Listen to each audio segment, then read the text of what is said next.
Hi అండి, అందరికీ నమస్కారం. వెల్కమ్ టు rsrajaka బ్లాగ్స్ అండి. చాలా రోజులు అవుతుంది కదండి వీడియో ముందుకి రాక. సో వాయిస్ ఓవర్ ఇస్తున్నాను. సో అందరూ ఎలా ఉన్నారండి, బాగున్నారా?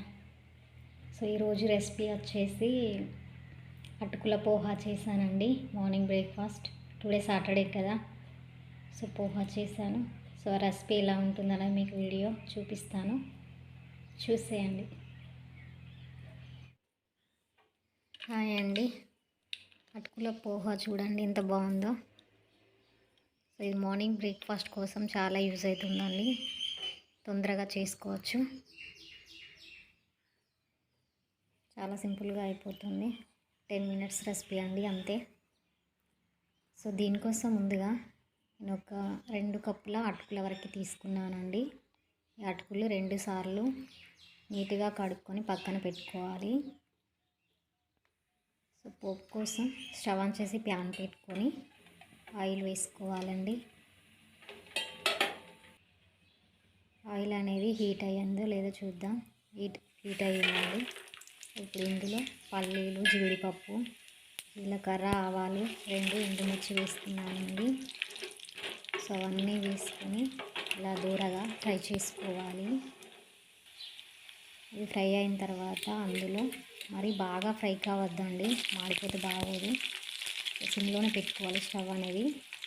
ఇందులో పచ్చిమిర్చి వేసుకున్నాను, నేను ఒక 6 తీసుకున్నానండి. అందులోనే కొద్దిగా సాల్ట్ అనేది కూడా యాడ్ చేసుకొని కొద్దిగా దూరగా ఫ్రై చేసుకోవాలి. ఇందులో ఏవి ఎక్కువగా మాడిన టేస్ట్ అనేది అంతగా ఉండదండి. ఇప్పుడు ఇందులో కొద్దిగా వెల్లుల్లి పేస్ట్ వేసుకున్నాను, పచ్చగా దంచి వేసుకున్నానండి.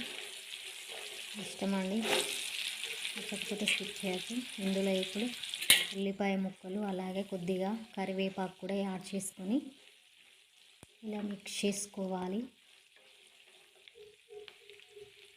ఇందులోనే ఇప్పుడు కొద్దిగా పసుపు కూడా యాడ్ చేసుకొని టోటల్గా ఒకసారి కలుపుకోవాలి. కలుపుకున్న తర్వాత మనం అటుకులు కడిగి పెట్టుకున్నాం కదండి, అదంతా ఇప్పుడు ఈ పోపులో వేసుకోవాలి. వేసుకొని టోటల్గా మిక్స్ చేసుకోవాలి. సో ఇది ఒక హ్యాండ్తో కలవట్లేదండి, సో ఒక చేతితో ఫోన్ పట్టుకున్నాను కదా, సో కలిపిన తర్వాత చూపిస్తున్నాను మీకు. సో ఇలా టోటల్గా మిక్స్ చేసుకోవాలండి. మీ టేస్ట్ తగినంత సాల్ట్ అనేది యాడ్ చేసుకోవాలి. అంతే అండి, ఎంతో టేస్టీగా ఉండే ఉప్మా రెడీ. చూడండి ఎంత ఫాస్ట్గా అయిపోయిందో.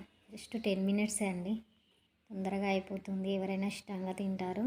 ప్లీజ్ ఈ వీడియో కనుక నచ్చితే లైక్, షేర్, కామెంట్, అలాగే